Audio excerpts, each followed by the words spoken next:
Galit na galit si Kai Sotto sa mga referee. Pinisikal sa ilalim ng import ng Shiga na si Cummings. Grabing effort ang pinakita ni Kai. Mabutata lang ang kalaban. Sobrang lakas ni Kai sa ilalim. Tumalsik pa ang isa pang import ng Shiga. Pangalawang tapatan sa back-to-back games ng Kushigaya Alpas at Shiga Lakes. Nanalo nga ang Alpas sa una nilang tapatan kahapon sa likod ng double-double ni Kai Sotto. Ngayon nga itingnan natin kung makaka-bounce back ang Shiga o patuloy ang pagdomina ng Kushigaya. Nagkapalitan nga kaagad ng baskets ng dalawang kupunan sa pagsisimula ng first quarter. Akala ng guardian ng Shiga ay meron na siyang free lane papunta sa basket, pero grabing effort nga dyan ang pinakita ni Kai Sotto kung saan hinabol pa nga yan ng ating kababayan para sa kanyang first block shot sa game. Pero bigla nga nagkaroon ng run ng Shiga entering the halfway mark. Bahagya nga silang nagkaroon ng 9-point lead. Unang basket ni Kai Sotto ay nakuha niya with under 6 minutes sa kanyang slam dunk in transition. Nagkaroon nga ng counter run ng Kushigaya sa late minutes. Paunti-unting ang tinapyas ng Alpas ang 9-point advantage ng home team. Gandang hanap ni Suarez kay Kai cutting to the basket para sa ikalawang field goal ni Kai sa game. Nakapagpasabit pa nga dyan ng foul ang ating kababayan, pero hindi nga niya nakompleto ang kanyang 3-point play. Pumasok pa ang tres ni Sakura at the buzzer, kaya balik nga sa Alpas ang kalamangan. 22-21 and the first frame. Second quarter ay biglang nabuhayan si Sakura matapos ang kanyang 3-point shot at the buzzer sa opening frame, kung saan bigla nga itong to make over sa opensa ng Alpas. Nagkaroon nga ito ng 8 straight points sa early minutes, kasama dyan ang kanyang dalawang sunod na 3-pointer. Sayang naman itong basket ni Kai off the post. Naubos na nga dyan ang shot clock bago pa pumasok ang tira ni Kai Sotto, pero naging in control na nga sa laro ang Alpas. Another basket kay Kai sa ilalim with under 7 minutes. Paunti-unti na nga lumalaki ang kalamangan ng Kushigaya. Gandang setup ni Matsuyama kay Kai sa ilalim sa isang alley-oop dunk.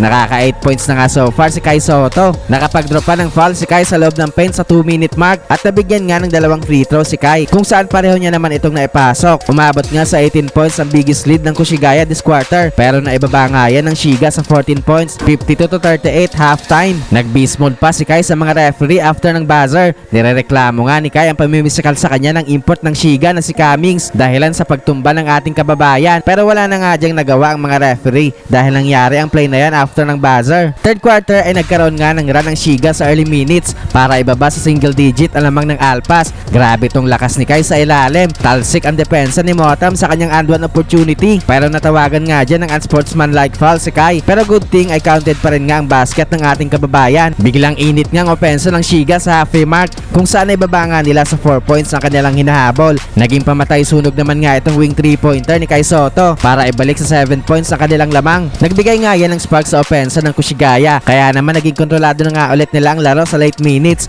Makakapagpabaon pa nga ng 8-point lead ang Alpas, 67-59 end of third frame. Fourth quarter ay na-maintain nga ng Kushigaya ang kanilang kalamangan. Nakapag-draw nga ulit si Kai ng foul sa kanyang shot attempt sa ilalim, pero na-split lang nga dyan ni Kai ang kanyang dalawang free throws. Nagkaroon nga ulit ng run ng Shiga entering the halfway mark. Naibaba nga nila ulit sa 4 na puntos ang lamang ng Alpas, pero hindi nga nila ma-maintain ang kanilang run na yan. Nabigyan nga ulit si Kai ng opportunity sa free throw line, pero this time ay pareho na nga niyang naipasok ang kanyang dalawang bonus shots. Hindi nga basta-basta makalapit itong Shiga dahil lagi nga may counter ang Alpas sa kanilang mga baskets. Naging dagger na din nga itong tres ni Sakura with 36 seconds remaining, kaya sa huli nga ay panalo ang Kushigaya Alpas sa likod ng 18 points at 12 rebounds ni Kai Sotto. Isama mo pa dyan ang kanyang 2 blocks.